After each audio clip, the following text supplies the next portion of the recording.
जय हिंद दोस्तों, नमस्कार। आपका स्वागत है आपके और हमारे चैनल सोरा डायलॉग्स में। दोस्तों फिर आपके लिए एक वीडियो लेकर आए हैं। वीडियो है कमर चीमा की। दोस्तों बहुत ज़बरदस्त वीडियो है। पाकिस्तानी सजीद तरार जो है भारत घूम के गया है और बोल रहा है कि अब Bharat inter rising, Bharat America से आगे निकल गया है। दोस्तों बहुत ज़बरदस्त वीडियो है। ऐसी वीडियो देखकर बड़ा मज़ा आता है जिसमें हमारे इंडिया की तरक्की की जो है तारीफ़ होती है। बहुत ज़बरदस्त वीडियो है दोस्तों। चलो मिलकर वीडियो देखते हैं। वीडियो देखने से पहले दोस्तों एक बार चैनल को सब्सक्राइब कर ले, वीडियो को लाइक जरूर कर ले। मेरा एक्सपीरियंस इस दफा न्यू दिल्ली एयरपोर्ट जब डिपार्चर था उसका उस बिजनेस लॉन्च से हुआ, जो वो एक्सपीरियंस आपसे शेयर करना चाहूंगा। मैं अभी तक जितने एयरपोर्ट्स पे सबसे ज्यादा गया हूं, जो जिसको मैं सबसे ज्यादा लग्जरी कंसीडर करता हूं, लग्जूरियस कंसीडर करता था, वो कतर का जो था दोहा एयरपोर्ट का, उसका बिजनेस लॉन्च को मैं समझता था कि that is an extreme of luxury. लेकिन मेरी आंखें बिल्कुल खुली की खुली रह गई जब मैंने न्यू दिल्ली के अंदर उनका बिजनेस लॉन्च देखा। 3 लॉन्च थे। एक जो लॉन्च था जिसमें मैंने कुछ टाइम गुजारा, आई वाज शॉक्ड कि उसके अंदर वर्किंग जिम उसके अंदर था, शावर्स थे मौजूद, स्लीपिंग पार्ट्स थे उसके अंदर मौजूद, और ब्यूटीफुल थी, अमेजिंग। मैं I can express my feelings कि आप उसको देख कर ये अंदाजा लगाते हैं कि how how this country is moving forward to compete to the rest of the world. बल्कि दे हैव अमेरिका, मैं अब उसको ये बिल्कुल मेरे जानने वाले देखने वाले अक्सर ये कहते हैं कि पाकिस्तान के साथ भारत को कंपेयर ना किया करें। मैं समझता हूं वो बात उनकी काफी हद तक ठीक है। अब उनको कंपेयर मैंने करूंगा वेस्टर्न सिविलाइजेशन के साथ, अमेरिका के साथ। अब जो मैंने दिल्ली एयरपोर्ट के ऊपर देखा है और जो चंडीगढ़ के अंदर चीजें मैंने देखी हैं चीमा साहब, वो चीजें अब अमेरिका के अंदर भी नहीं मौजूद। और मैं इस चीज का सबसे बड़ा नाकिद रहा हूं, इसका सबसे बड़ा सपोर्टर रहा हूं कि कौमें लीडर लीड करते हैं, लेकिन कौमों के अंदर एपेटाइट होनी चाहिए तरक्की की, उनके अंदर अर्ज होनी चाहिए, विल होनी चाहिए। और वो विल अब मुझे ईस्ट से नजर आ रही है, वो मुझे अब भारत से नजर आ रही है। भारत से पहले चाइना में थी। चाइना ने बड़े शॉर्ट पीरियड के अंदर तरक्की की। जब मैं यहाँ आर्टिकल पढ़ता था कि किस तरीके से चाइनीज स्टूडेंट चाइनीज इंस्टीट्यूशन से पढ़ के वापस जा रहे हैं, फिर मैंने ये आहिस्ता आहिस्ता पढ़ना शुरू किया कि भारत के स्टूडेंट जो है वो भारत यहाँ यूनिवर्सिटियों से पढ़ के वापस जा रहे हैं इस वक्त। बल्कि मुझे याद है कि अब से कुछ अर्सा पहले मैंने एक आर्टिकल पढ़ा जिसमें लिखा था ब्रेन ड्रेन की जगह brain returning back to India, जिसमें खासकर कनेडियन, अमेरिकन और ब्रिटिश जो भारतीय लोग थे, एक तो उनको पैकेजेस अच्छे मिल रहे हैं, अपनी फैमिलीज के साथ रहते हैं। मैं बैप्स मंदिर गया, मेरी ख्वाहिश थी उसको देखने की। जब से वो खुला है, मुझे लकीली एक मौका मिला जाने का, तो उसमें जाके मैंने देखा। बल्कि मेरे साथ जसदीप साहब थे, उन्होंने बताया कि यहाँ पे जो पानी है वो गंगा जमुना से लाया गया है, पानी वहां रखा गया है। मूर्तियां सारी की सारी जो है वो भारत से बन के गई हैं। 7 उसमें मुख्तलिफ एंगल्स उसमें लगाए गए हैं, जो 7 एंगल 7 गल्फ स्टेटों को रिप्रेजेंट करते हैं। तो मैंने वहां पे वो एक आए है वहां से, उससे भी मंदिर को का व्यू किया, उसको देखा। It was a marvellous structure मेरे ख्याल में। और उसके बाद और बड़ी दूर से नजर आता है। मैं बिलखसूस शाम के वक्त गया था, तो चारों तरफ से वो बड़ी दूर से नजर आता है। मंदिर जो है इस वर्थ सीइंग इट। पहली दफा 35 साल में अमेरिका आया हूं तो मायूस हुआ।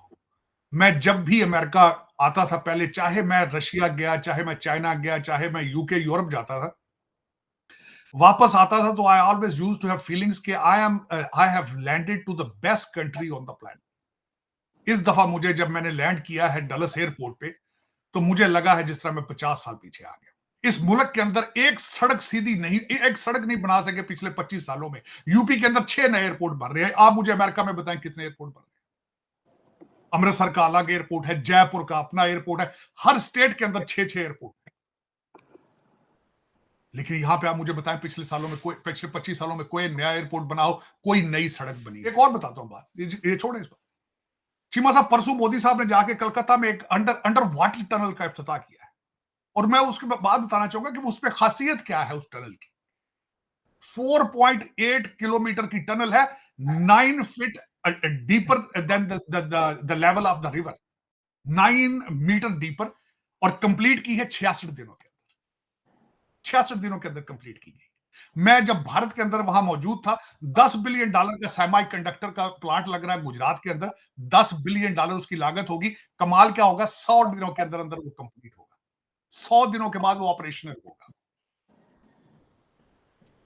तो चीमा साहब, ये मुझे बिल्कुल, मैं इस बात पे, ये मैं सर्टिफिकेट इस वक्त लेकर आया हूं या देकर आया हूं कि वाकई ही sun will be rising from India. कौम के अंदर मैं एपेटाइट देख कर आया हूं, कौम के अंदर मिडिल क्लास की तालीम देख कर आया हूं। मैं हमेशा आपको यह कहता रहा हूं कि भारत का सबसे बड़ा वेपन जो है इंटरनेट, उनका institute of technology, Indian institute of technology है, जो कि बहुत रैपिडली तरक्की कर रहे हैं। पाकिस्तान के अंदर चेंजेस, आप जाहिर $8 बिलियन आप आईएमएफ से मांगने की के चक्कर में पड़ चुके हैं। हमारे वजीर आजम साहब ने सबसे पहला काम यही किया ओथ लेने के बाद कि उन्होंने ग्रीन सिग्नल दिया है कि तैयारी करें, आईएमएफ के सामने $8 बिलियन लाना है। उसके बाद हो गया क्या, एक तूफान आएगा महंगाई का, तूफान आएगा एक महंगाई का। आपका तेल, गैस, पेट्रोल, हर चीज महंगी होगी। आपका बजट बनाएगा आईएमएफ। वो $8 बिलियन कहां जाएगा? वो सिर्फ लंदन और टोरंटो में आपके जो 5,000 रूलिंग एलीट है, उनके बच्चों के खर्चे और प्रॉपर्टी में खर्च होगा। लेकिन उसकी किस्तें आप देंगे। आपके गुर्दे, पहले एक गुर्दा दे दिया गया पिछली दफा, अब दूसरा गुर्दा जो आपका बचा है वो साइन करेंगे वो। मेरे ख्याल में ये आपका मुस्तकबिल है। जो दुनिया के बारे में ओवरऑल आपको बताऊं तो सबसे बड़ी खबर कल परसों की यह है कि रशिया और चाइना चांद के ऊपर एटॉमिक रिएक्टर बनाने का प्रोग्राम बना रहे हैं। और आप क्या कर रहे हैं? आप जिहाद की तैयारी कर रहे हैं, जो कि आपके माजी में आपके आबाओ अजदाद ने कभी नहीं किया था। आपको जिहाद के पूरे स्पेलिंग नहीं आते। आपने आज तक पठानों अरबों के सामने जिहाद नहीं किया। आपने ब्रिटिश के खिलाफ जिहाद नहीं किया। आप टीटीपी के खिलाफ जिहाद नहीं कर रहे। आप अपनी जहालत के खिलाफ जिहाद नहीं कर रहे, गुर्बत के खिलाफ जिहाद नहीं कर रहे। लेकिन ड्रामा क्या है? गाजा के लिए हम जिहाद करें, गाजा के लिए जिहाद। तुक के साथ ही मैं कहूंगा चीमा साहब, जो सदर जियाउल हक ने फसल बीजी थी डॉलरों के लिए, अफगानिस्तान के ड्रामे के लिए, वो पक के तैयार हो चुकी है। वो कभी किसी खातून के कपड़े के ऊपर हलवा लिखा हो तो वो उसके पीछे पड़ती है, कभी किसी के पीछे पड़ती है, कभी किसी के पीछे पड़ती है। यही मुकद्दर है आपका। Practically you have never made Pakistan, और आज भी आप सिर्फ पाकिस्तान फाइलों में मौजूद है। Practically it doesn't exist. ये सारा फेक सिस्टम, हाइब्रिड सिस्टम, और people have no clue where is their direction. मेरे ख्याल में आईएमएफ का आपको पैकेज नहीं लेना चाहिए, सर्वाइव करना चाहिए। तो तारड़ साहब, अगर आईएमएफ का पैकेज नहीं लेंगे तो हमारे पास तो डिफॉल्ट कर जाएंगे तारड़ साहब। चीमा साहब, आप पहले भी डिफॉल्ट कर चुके हैं। आप कौन सा चल रहे हैं? आप अगर देखा जाए तो आप चल तो नहीं चीमा साहब। देखिए, दो चीज, जब चीमा साहब, जब आप अपने लोन की किस्त देने से कासर हो, उसको डिफॉल्ट कहा जाता है। आप आपने लोन की किस्त देने के लिए कर्जा ले रहे हैं तो आप इसको डिफॉल्ट नहीं कहते। ये क्या है ये सारा कुछ? अब इसके बाद ड्रामा क्या होगा? आईएमएफ का सबसे पहली कंडीशन है उनकी कि आप अपने जो अपनी इंडस्ट्रीज हैं उनको प्राइवेटाइज करें। सबसे पहले पीआईए को आप बेचेंगे किसी अपने फ्रंटमैन के साथ, फिर आप फ्रॉड करेंगे, स्टील मिल किसी अपने फ्रंटमैन को बेचेंगे। एक और ड्रामा शुरू होगा, क्योंकि $8 बिलियन जो ले रहे हैं, कोई मर्दे मुजाहिद को पूछने वाला, बताने वाला है कि $8 बिलियन जाएगा कहां? जो पिछले $1 बिलियन आए थे वो किधर गए? किसी ने बताया आज तक?